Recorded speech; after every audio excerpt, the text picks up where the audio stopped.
Good morning, everyone. Today, it's my pleasure to speak with Professor William Novelli, Distinguished Professor of the Practice at our McDonough School of Business. He teaches in our MBA program and is the founder of Georgetown Business for Impact, what was known before as our Global Social Enterprise Initiative. And Bill, thank you for taking the time to be with us this morning. Let's just jump right in and we'll get started. Before joining our Georgetown community more than a decade ago, you served as CEO of AARP from 2001 through 2009. And you've worked in the private, government, and nonprofit sectors. You're an expert in marketing, communications, and public relations. As you reflect on the course of your career, what are some of the ideas and insights that you see as driving your work? Well, Jack, the most important thing by far was that I started my career in business marketing. I was a brand manager at Unilever. And then I went to a hot New York ad agency. And it was all packaged goods and it was fine. I had little kids, no heavy lifting. But at the end of every day, I was having real trouble finding what I thought of as social relevance. And it took me a while to figure out how to create a career around that. And when I figured that out, then my career really took off. And I think of my career goal as making significant contributions to solving major social problems. Thank you. Thank you. Now, you just published a new book. It's called Good Business, the Talk, Fight, Win Way to Change the World. I'm grateful for the copy that's right on my desk. Now, the book draws on your decades of experience in business and in marketing. What are some of the key ideas that you've sought to share? What do you hope that readers will take away from the book? I think there are three threads that go throughout the book. The first one, Jack, is that no matter where you are in your career, you could be a recent graduate, a mid-career person, a retiree, and no matter what organization you are with, you can make a positive social difference. I like to say you can make a dent in the universe. And the second thing is that the business model today is changing. And businesses are no longer entirely focused on profit.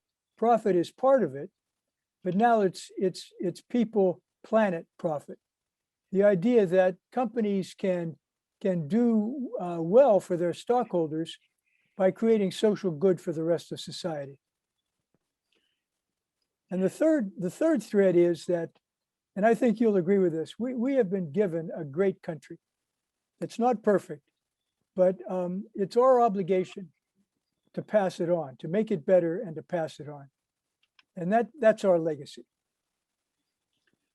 Now, I'd like to explore some of the work that you've done on public health communications. You serve as board chair for Campaign for Tobacco-Free Kids, an organization you founded in 1995.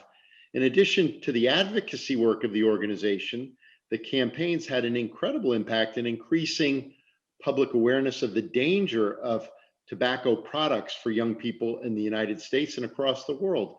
What effect has the campaign had in communicating about this important public health issue? Tell us what it was like building this organization. Well, it was very tough at first, because if you remember back in those days, everybody was smoking. People were smoking in classrooms, in meetings, on airplanes, and the tobacco industry was incredibly powerful. Contributions to Congress, PR agencies, law firms, I mean, they were a mighty empire. And in a way, they still are. So it was not an easy start. But now we've driven down smoking to about 15% among adults, about 6% among kids. But the lesson is you can't do that alone. The campaign didn't do that alone. It was in coalitions, it was in partnerships. The idea really was that we could make a difference if we all work together. Now, we've been grateful here at Georgetown to benefit from your expertise in public health communications. You've been instrumental in the development of our Hoya Everywhere public health campaign. Could you talk about some of the principles that are important in any public health campaign? What do you see as the most important considerations as we communicate on these issues during this pandemic? Well, it's actually not a great dark secret. I think it's really important for us to understand our audience. And in our case, as you know, and you've led this effort, we're talking about faculty, we're talking about students, we're talking about staff. So we need to really understand each one of those audiences. And what are the appeals? And what are the best message sources? A message source for the faculty is not the same as for the students.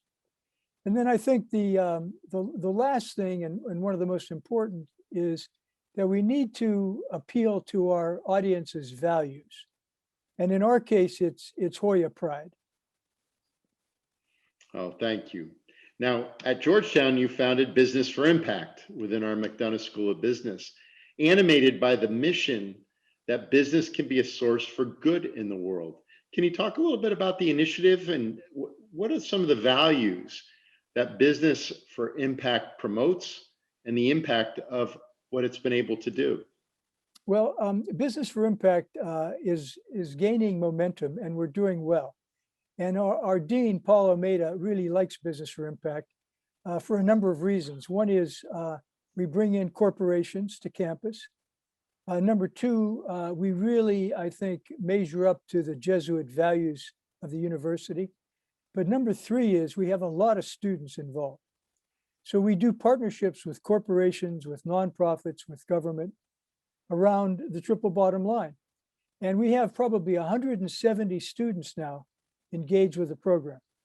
Now, these are MBAs, undergraduate business majors, but we've reached out across the campus to foreign service, to public policy, to nursing and health studies, to law. So we think our secret sauce is our students. Oh, thank you. And Bill, it's been a great honor for us at this point in your career, after all that you've been able to contribute to our country, that you came here to Georgetown to be able to spend this time as a member of our university community. As we close our conversation, is there a message that you'd like to share with everyone in our community? Well, I guess my message is this. I came to Georgetown because I wanted to, as I told the Washington Post reporter, I want to go to a great university with a really good gym. And here I am. And Georgetown is a great university. And for me, it's a real privilege to be part of it. Well, it's been our honor to have you as a member of our community. And I want to thank you for joining us in this conversation, for your service to Georgetown. I'm grateful to you for your leadership and for your many contributions to our community. Thank you, Jack. Thanks very much. And I look forward to being with all of you again soon. Take care of yourselves and take care of everyone around you. For every Hoya, everywhere.